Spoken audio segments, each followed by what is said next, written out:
Mr. President, I want to introduce the Senate to a young man that I met last Friday. His name is Luke Wang. Luke was born in Korea. His parents brought him to the United States in the 5th grade. They took him to New Jersey, and luckily he'd taken some classes in Korea and was able to speak English. He grew up in Palisades Park. He said, "It didn't take me long to adjust and assimilate because my elementary school offered bilingual classes. This is the kind of America," he says, "I've known and experienced, not just mundanely accepting diversity, but going above and beyond to serve the unique needs of a diverse community." This is an amazing young man. He started off with this passion for science. He was accepted into the math and science magnet school called Bergen County Academy, ranked by Newsweek as one of the top 5 public high schools in the United States. At Bergen County Academy, Luke won several awards at regional science fairs. He volunteered as an emergency medical technician in the local ambulance corps as a high school kid. Because of his academic achievements, Luke was accepted as a university scholar in the Macaulay Honors College at the City College of New York. In 2013, Luke graduated summa cum laude with a Bachelor's of Science in Chemistry. He received an award for the highest grade point average of any chemistry major in the school. This brilliant young man is currently a PhD candidate in chemistry at the University of Chicago. He works as a researcher at the university. In his spare time, he volunteers for the Chicago Korean American Resource and Cultural Center, an organization that tries to help poor people in that community. Here's the kicker. Luke is undocumented.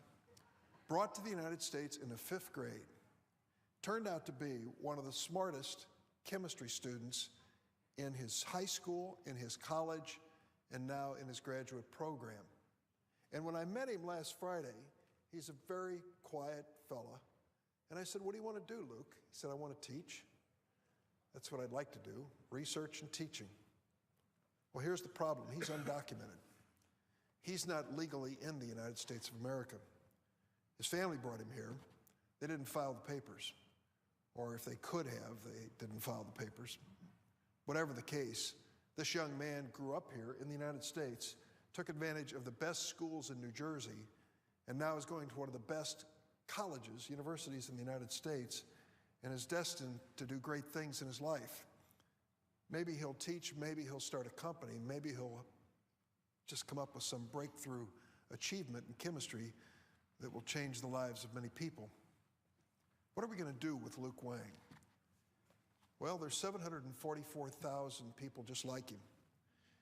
These are young people who are undocumented that President Obama gave a chance to stay here in the United States after they went through a criminal background check, after they paid their filing fee, and he said, "You can stay and study in the United States of America. We won't deport you.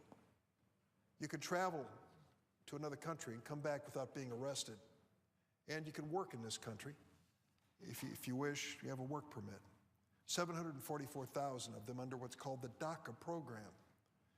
Well, the new president says that he's going to eliminate that program and eliminate the only thing that's keeping Luke Wang in the United States. That is the DACA program protection against deportation. We can't let that happen. Why would we do that to this young man, brought here as a 5th grader? Why would we walk away from his talents? Why would we say, despite all that you've achieved with the highest grade point average in chemistry, America does not need you, Luke? Of course we need him, and many more just like him. I'm trying to find a way to give people like him a chance to stay in the United States without being deported, continue their education in medical school, in law school, in graduate programs, and in so many other different fields. Well, there was a breath of hope today. The president-elect was interviewed for Time magazine. Here's what he said about dreamers and people like Luke. Quote, and I'm quoting the president-elect Donald Trump, "We're going to work something out that's going to make people happy and proud."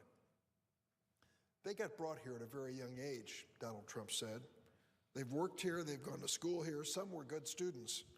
Some have wonderful jobs, and they're in the never, never land because they don't know what's going to happen. That statement by the president-elect gives me some hope that I can give Luke some hope and others just like him. We can straighten out this immigration system in this country, but let's not do it at the expense of these young people. Let's do our job, but in the meantime, let's protect them. Let's let them continue their educations. Let's let them achieve what they want to achieve for themselves and for America. We'll be a better nation for it. Senator Lindsey Graham and I are working on a bill. Whether you're for immigration reform or against immigration reform, join us in the basic proposition that we need to protect young people like this while we debate this important issue. That, I think, is the right thing to do. It's certainly the right thing to do for this young man. Someday, he's going to do something very important in this world. I'd like to have it happen in the United States.